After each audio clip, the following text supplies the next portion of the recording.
मसीह का नाम में सबको जय मसीह। ये वचन के द्वारा आप सबको मिलने को परमेश्वर एक अच्छा मौका दिया है। मैं विश्वास करता हूँ ये संदेश आपका जिंदगी में जरूर एक बदली लेके आ रहा है। आप भी परमेश्वर के बारे में जानकारी कर रहे हो, इसीलिए कितना उसके बारे में हम जानकारी करते उतना हमारे जिंदगी में चंगाई, भला और आशीष हमारा जिंदगी में आएगा। आज हम देखेंगे परमेश्वर को सेवा करने से हमको एक बकरी भी नहीं मिलेगा। आज दुनिया में बहुत आदमी बोल रहा है मैं परमेश्वर को सेवा कर रहा हूँ। परमेश्वर को सेवा करने से हमको कुछ भी नहीं मिलेगा, क्योंकि परमेश्वर को सेवा करने को बहुत दूत है। एक वचन आपको पढ़ना चाहता हूँ, उसमें आज हम ध्यान करेंगे, क्योंकि आज बहुत आदमी सेवा में बहुत आदमी घुस गया। मैं सेवा कर रहा हूँ, मैं सेवा कर रहा हूँ। सेवा परमेश्वर को करने को नहीं है, पर सेवा आदमी लोग को करने के लिए। एक वचन आपके लिए मैं पढ़ता हूँ, लूका में 15 अध्याय 29 में ये बड़े बेटा बोल रहा है, उसने पिता को उत्तर दिया, देखो मैं इतना वर्ष तेरे सेवा कर रहा हूँ और कभी भी तेरे आज्ञा नहीं टाली, तो भी तूने मुझे कभी एक बकरी का बच्चा भी नहीं दिया कि मैं अपने मित्रों के साथ आनंद करता। एक बकरी का बच्चा भी नहीं मिला। पिता के साथ ही है, पिता का घर में ही है, पिता को सेवा कर रहा है, बट एक बकरी का बच्चा भी उसको नहीं मिला।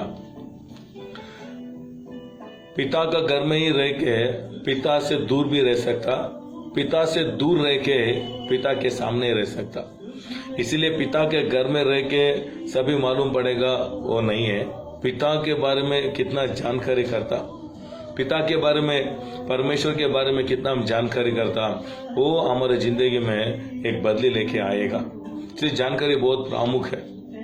मार्था और मरियम का घर को यीशु मसीह गया, उधर सेवा करने के लिए माता भागा, बट परमेश्वर मार्था को पुरस्कार नहीं किया, सम्मान नहीं किया। मरियम को बोला तू अच्छा चुना। इसीलिए मैं आज ये संदेश के उधर आपको बोल रहा हूँ, ये संदेश आप सुन रहे हो, आप अच्छा चुना हो, आप अच्छा चुना, क्योंकि ये वचन आपका आप बैठ के आप सुन रहे हो, क्योंकि वो आपको सेवा करता है। इसलिए परमेश्वर हमको 6 दिन को काम करने को बोला, 7 दिन को उसका भवन को आने को बोला, क्योंकि 6 दिन तू काम करो तेरे पेट के लिए, 7 दिन मैं तुझको सेवा करूंगा। इसीलिए यीशु मसीह 7 दिन में, वो सब्बत दिन में आदमी लोग को चंगाई कर रहा था, क्योंकि वो रेस्ट है। कब आप रेस्ट करेगा, कब आप शांत हो जाएगा, कब आप सरेंडर हो जाएगा, आपको परमेश्वर सेवा करेगा। इसीलिए चर्च को आना परमेश्वर को देखने को नहीं, परमेश्वर को जानकारी करना, परमेश्वर का सेवा को हम स्वीकार करने के लिए। इसलिए पतरस को परमेश्वर उसका पाँव को क्लीन करने के लिए पानी उठाया। पतरस बोला मुझको मत क्लीन करो, मुझको, वो क्या बोल रहा है, मुझको सेवा मत करो, मैं आपको सेवा करना चाहता हूँ। नहीं, वो बोला अभी मैं आपको सेवा करता हूँ। परमेश्वर सेवा लेने के लिए नहीं आया, वो सेवा करने के लिए हमको आया। इसलिए सेवा भी ऐसा ही है, फर्स्ट उसका सेवा ले लो, उसका प्यार स्वीकार करो, बाद में बाहर जाओ, दूसरों को चंगाई करो। इसलिए यीशु मसीह क्रूस के बाद जी उठ के वो बोला, आप यरूशलेम में वेट करो, पवित्र आत्मा आएगा, परमेश्वर का आत्मा आएगा, तेरे को सेवा करेगा, तेरे को भला करेगा, बाद में वो भला लेके बाहर जाओ। क्योंकि आदमी लोग आज बीमारी में मर रहा है, आज शैतान के जाल में आज बहुत आदमी गिरा है। इसीलिए उन सबको बासना से उसको वो जीत नहीं सकते हो। बासना करने से कोई भी किसी का मन बदली नहीं होगा। और तुझको एक पावर चाहिए, तुझको एक अभिषेक चाहिए। आप फर्स्ट परमेश्वर के बारे में स्वीकार करना, उसका सेवा स्वीकार करना, उसका प्यार स्वीकार करना, बाद में दूसरों को, मनुष्य को सेवा किया तो मनुष्य तेरा आपका सेवा से अच्छा होगा, मनुष्य चंगाई होगा, मनुष्य नित्य जीवन पाएगा, क्योंकि परमेश्वर आपके साथ काम करता है। इसीलिए आप गलत मत समझना, मैं क्या बोल रहा हूँ, परमेश्वर को सेवा मत करो, परमेश्वर के से मिल के आप सेवा करो। इंग्लिश में अच्छा आता है, वी आर को वर्कर्स विद गॉड, हम परमेश्वर के साथ हम सेवा कर रहे हैं। इसीलिए वो छोटे बेटे घर में नहीं था, वो पिता के बारे में जानकारी था, इसीलिए पिता से दूर था, बट पिता के बारे में वो जानकारी कर रहा था। उसको क्या जानकारी था, मेरा पिता का घर में बहुत नौकरा वाले हैं, सेवा करने वाला बहुत आदमी है। उसको एक पिक्चर आया, बट ये बड़ा बेटा को वो पिक्चर नहीं है। वो क्या सोच रहा, मैं सेवा कर रहा हूँ, मैं सेवा कर रहा हूँ, मैं सेवा कर रहा हूँ। सेवा किया, एक बकरी भी नहीं मिला उसको, एक बकरी का बच्चा भी नहीं मिला। बट वो आया क्योंकि वो पिता को आया। पिता क्या किया, पिता ने उसको सेवा किया। वो क्षमा मांगने के पहले ही पिता ने आया, उसको गले में लगाया, उसको एक रिंग दिया, कपड़ा डाला, चप्पल दिया। देखो, एक बकरी भी नहीं मिला सेवा किया करने वालों को। पिता के छोड़ के दूर गया, बट उसके दिल में पिता के बारे में एक सोच आया, मेरा पिता मुझको स्वीकार करेगा, मेरा पिता मुझको जरूर क्षमा करेगा, मुझको एक्सेप्ट करेगा। इसलिए परमेश्वर का प्यार को परमेश्वर का दिल को जीतने को कोशिश मत करो। परमेश्वर का दिल को जीतने को सेवा मत करो, फर्स्ट सरेंडर हो जाओ, फर्स्ट परमेश्वर के सम्मुख में आओ, परमेश्वर को स्वीकार करो, उसका सेवा को स्वीकार करो। लॉर्ड, मैं सरेंडर होता हूँ, मेरे को सेवा करो, मेरे दिल में आओ, मेरे को ये पाप से छुड़ाओ, मेरे शाप से छुड़ाओ। मैं आपको जानकारी करना चाहता हूँ, क्योंकि उसका जानकारी हमारी जिंदगी बदली करता है। देखो, आप कभी भी नहीं सुना ऐसा, एक माँ बाप मर गया, इसलिए वो बेटा माँ बाप के लिए, नहीं तो माँ के लिए, बेटा बाप के लिए वो सुसाइड करके मर गया। आप कभी भी किधर भी नहीं सुनते हो। अच्छा, माँ के लिए और बाप के लिए एक आदमी मर सकता, बट ऐसा न्यूज में और पेपर में कभी भी नहीं सुनते हो। मगर आज एक लड़की जस्ट एक दिन देखा, नहीं तो एक मास देखा, 4 मास हुआ, वो लड़की के लिए जान भी देने को वो रेडी हो गया।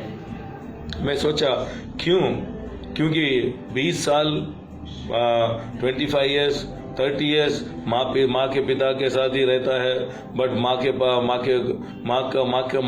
को और पिता को एक बात भी नहीं बोलेगा, आप नहीं तो मैं नहीं जीऊंगा। बट एक लड़की उसके दिल में आए तो, नहीं तो एक लड़का उसके जिंदगी में आए तो जस्ट 1 मास के लिए वो बोलेगा, आप नहीं तो मैं मर जाऊंगा। मैं सोच रहा था क्यों ऐसा। बाद में मुझको पता चला एक सीक्रेट है, क्योंकि आज तक वो माता पिता को इस्तेमाल किया, बट वो लड़की को, नहीं तो वो लड़का को वो जानकारी किया। इसलिए जानकारी किया तो जान भी देते हो, इस्तेमाल किया तो आप उसके लिए जान भी नहीं देते हो। इसीलिए आज बहुत आदमी प्रार्थना क्या हो गया, परमेश्वर मुझको ये दे दो, वो दे दो, वो करो, ये करो, अब जिंदा है तो वो करो। वो नहीं है, फर्स्ट उसको जानकारी करो। उसको जानकारी करने से हमारा जिंदगी बदली हो जाएगा, क्योंकि खुद हम उसको जानकारी नहीं कर सकता, क्योंकि वही हमको वो दिखाना वो कौन है। इसलिए पीटर ने यीशु मसीह मैथ्यू 16 में बोला, मुझको सभी कैसा देख रहा है। एक आदमी एक उत्तर दिया, आप योहान, आप एलिया, ऐसा एक बड़ा प्रवचन बोलने वाला आया है, ऐसा बहुत आदमी ऐसा उत्तर दिया। बट यीशु मसीह ने बोला, आप मुझको कैसे देख रहे हो, आप मुझको कैसे जानकारी कर रहे हो। बहुत आदमी सोच रहा था क्या बोलेंगे, बट सडनली पीटर ने बोला, आप मसीहा है। सडनली यीशु मसीह बोला, तुझको खून और मांस तुझको ये प्रकटित नहीं किया, पिता ने तुझको प्रकटित किया। इसलिए परमेश्वर को जानकारी करने को हमारा मन, हमारा शरीर से हम नहीं जानकारी कर सकता। पिता ने हमको उसके बारे में दिखाएगा। इसलिए भवन को आना क्यों श्रेष्ठ है, क्यों चर्च को आना, क्यों उसका भवन को ढूंढना, क्योंकि उसके बारे में आपको जानकारी हुआ तो आपको विश्वास आएगा। विश्वास आ गया तो ये जगत को आप जीत सकते हो, डर को जीत सकते हो, पाप को जीत सकते हो। आपका माँ बाप का फोटो पर्स में रखने से उसके ऊपर आपको प्यार नहीं आएगा, उसके ऊपर आपको विश्वास नहीं आएगा, उसके बारे में जानकारी करते करते करते आपको विश्वास आएगा। इसीलिए बहुत लड़का लोग गांव छोड़ के बेंगलुरु आया, बहुत गांव गया। वो प्यार कर सकता, दूसरों के साथ पाप कर सकता, वो नहीं कर रहा है। क्यों डर रहा है? वो डरता नहीं, वो माता पिता को एक रिस्पेक्ट रखा है, क्योंकि माता पिता के बारे में एक जानकारी है। वो जानकारी क्या करेगा, उसको मौका मिला तो भी वो नहीं पाप करता। वैसा ही वो डरा तो जरूर वो करेगा। इसलिए जानकारी बहुत प्रमुख है। जानकारी किया तो आपकी जिंदगी बदली हो जाएगा। जानकारी किया तो किस देश में भी आप परिशुद्ध रह सकते हो। इसलिए परिशुद्ध के लिए वो प्रार्थना करना, परिशुद्ध के लिए रोना, मैं अच्छा नहीं हूँ, ऐसा बोलने से आप अच्छा नहीं हो जाएगा। उसकी जानकारी करो, उसका भवन में आते रहो। आप कितना गिरा, कितना दूर गया तो भी परमेश्वर छोड़ के दूर मत जाओ, उसके पीछे आते रहो, उसके जानकारी करते रहो। जानकारी करते करते करते आप सोच भी नहीं सकता उतना बड़ा काम करेगा, क्योंकि उसको जानकारी आपको एक विश्वास आएगा। विश्वास क्या करेगा, आपको जिंदगी में कितना प्रॉब्लम आए तो भी आपको एक दिल में विश्वास आएगा, मैं जरूर जीतूंगा, मैं जगत में परमेश्वर के लिए मैं जीऊंगा। आपके ऊपर एक प्यार आ जाएगा। यही क्रिश्चियनिटी। इसलिए जो यूहन्ना 8:32 में लिखा है, सच को जानकारी करो, वो जानकारी आपको जिंदगी में चंगाई देगा। सच को पढ़ो नहीं लिखा है, सच को जानकारी करो। कितना तक पढ़ो, उसको जानकारी होने तक पढ़ो, क्योंकि वो जानकारी क्या करेगा, आपको एक रोशनी लेके आएगा। उसके बारे में एक किसी को नहीं दिखाया होगा, परमेश्वर आपको दिखाएगा। वो सच आपको जिंदगी में जरूर एक बदली लेके आएगा। इसीलिए भवन में आना, वचन को पढ़ना, परमेश्वर का साथ रहना, और ये टाइम वेस्ट नहीं है। आप चर्च को आना, वो बहुत आदमी बोलते हैं वो पागल हो गया, लाइफ को एंजॉय करो। ये एंजॉय नहीं कर सकता, क्योंकि परमेश्वरी एंजॉय करने को वो मौका देता है। इसलिए बड़ा बेटा घर में था, सेवा कर रहा था, एक बकरी भी बच्चा भी नहीं मिला। बट जानकारी करने से मैं बोल रहा हूँ, आप क्या प्रार्थना नहीं किया वो भी आपको मिलेगा, क्योंकि परमेश्वर दया करेगा। क्योंकि आपको बनाने वाले को ढूंढ रहे ना, इसीलिए वो जानकारी करने के लिए आप चाह रहे हैं ना, इसीलिए परमेश्वर आपको कृपा देगा। उसके बारे में आपको एक लाइट आएगा। मैं बोल रहा हूँ, देखो, आप घर में, आपका वंश में भी आदमी लोग ऐसा नहीं रहेगा, बट आप जरूर ऐसा रहेगा, क्योंकि परमेश्वर आपको इतना प्यार कर रहा है। ये वीडियो के द्वारा आपको बुला रहा है, आपको उसके बारे में जानकारी नहीं है, बट आपके बारे में उसको जानकारी है। आपका बलहीनता था, उसको जानकारी है। आप कितना वीक है उसको जानकारी है। आप उतना पापी है उसको जानकारी है। बट हमको नहीं मारा, वही खुद ये जगत को आया हमको प्यार करने के लिए, हमको स्वीकार करने के लिए। इसीलिए उसका सेवा करने का मन छोड़ो, सेवा को स्वीकार करो, उसको प्यार करने को छोड़ो। प्यार हम नहीं कर सकता, उसका प्यार को स्वीकार करो, प्यार को स्वीकार करो। आपका जिंदगी आशीष में रहेगा। यीशु मसीह का नाम, ये संदेश सुनने वाले का आत्मा में, दिल में यीशु मसीह का नाम में आशीष होने दो। अभी आज तक आप परमेश्वर का हाथ से कुछ भी नहीं लिया होगा, ये संदेश सुनते सुनते ही यीशु मसीह का नाम में चमत्कार होने दो, चंगाई होने दो, आशीर्वाद होने दो। यीशु मसीह का नाम में अधिकार होने दो, भला आने दो। यीशु मसीह का नाम ही महिमा होने दो। Thank you, God bless you. ये संदेश आपको जरूर आशीष रहेगा, मैं विश्वास करता हूँ, परमेश्वर का नाम में। आमीन।